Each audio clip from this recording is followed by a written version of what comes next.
For more, let's bring in Steve Dorsey. He's a spokesperson for the International Committee of the Red Cross. Steve, welcome to DW. Deir al-Balah is a major hub for aid agencies. What are you hearing about the situation on the ground from your colleagues there? Well, listen, we have had longstanding concerns about the security and protection of humanitarian operations, not only there, but across the Gaza Strip, and protections for humanitarians.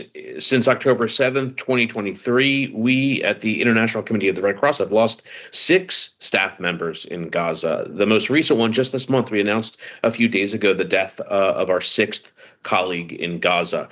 It is a key component, pillar of international humanitarian law that humanitarians and the critical infrastructure that civilians depend on, including aid facilities, healthcare facilities, and hospitals, and access to things like clean water distribution sites, remain protected under IHL rules, and that must continue to be respected not only in Gaza, but anywhere where there's armed conflict.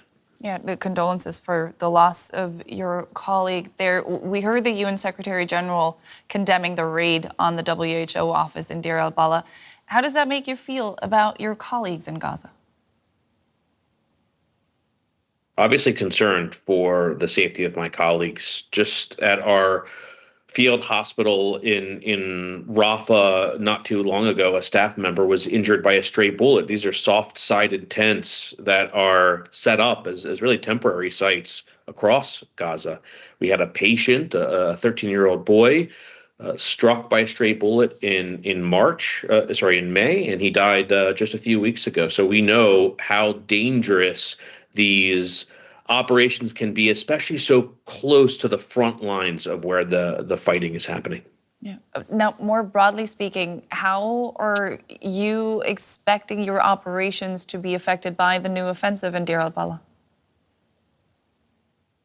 Well, listen, our primary concern here, of course, is the security and safety of our staff in Gaza, but also it's protecting civilians and it's ensuring they have access to the need they have safely. They have that access to aid. Civilians should not be concerned about their own safety, the lives of themselves or their families, trying to get things like food or water or healthcare. We know that the situation continues to worsen in Gaza.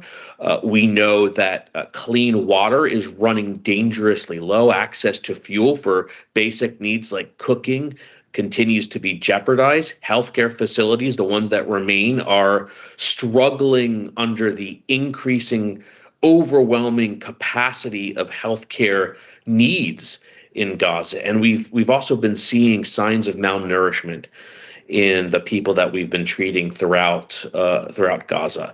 That's our primary concern, and we're continuing to urge for the respect of IHL, but also for a surge in aid capacity, especially in the north, which remains an area devastated by fighting and where it's difficult to find any aid.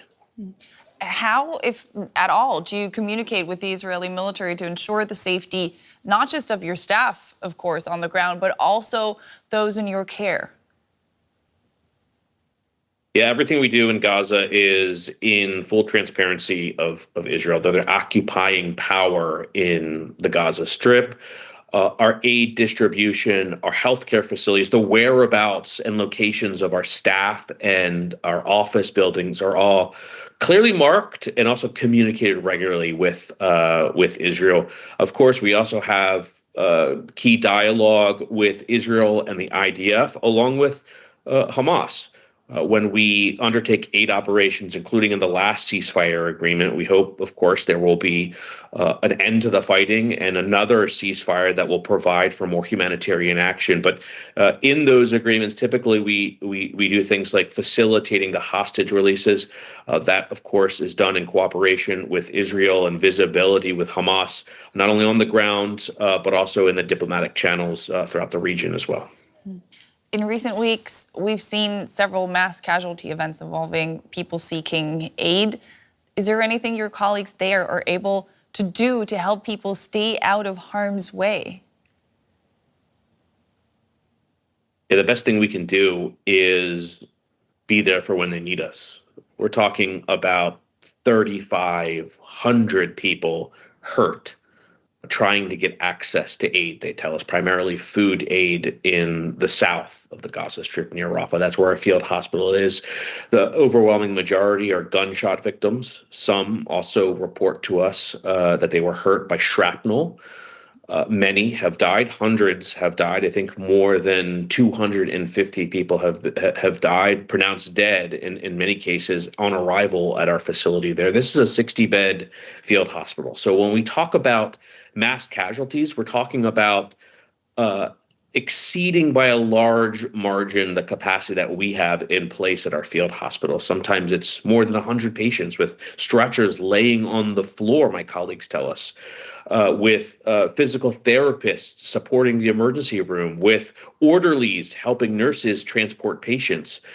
This is a dire situation, not only at our healthcare facility, but at the few remaining hospitals that are left standing in Gaza.